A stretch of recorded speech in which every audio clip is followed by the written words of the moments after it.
Behind me, family and friends remember the victims from the 1983 Beirut bombing on its 36th-year anniversary.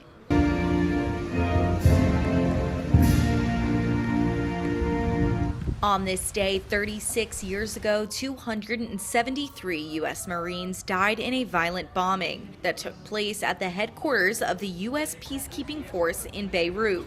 Many of the victims were from Camp Lejeune and known residents in the city of Jacksonville. I remember all the names on the wall. I remember the families and the people. I remember what they stood for. The families, friends, and even survivors of the attack came together again this morning for the annual observance. From that point on, heard the explosion, everything went black.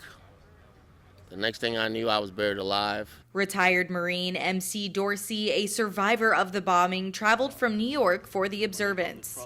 When I came to, I was calling out my friends' names. I was calling out Manley, Spalding.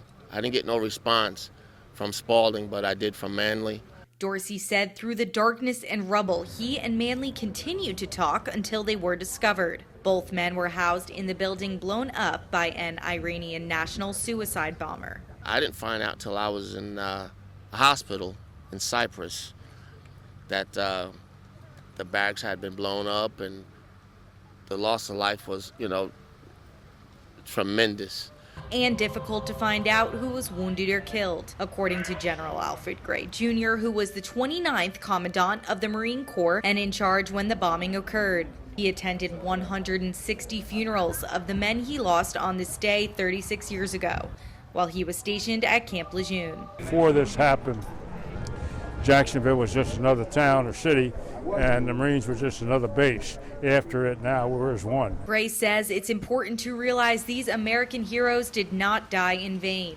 He says what the country took away from the bombing medically has saved thousands of lives of servicemen and women since then. In Jacksonville, Kayla Schmidt, 9 on your side.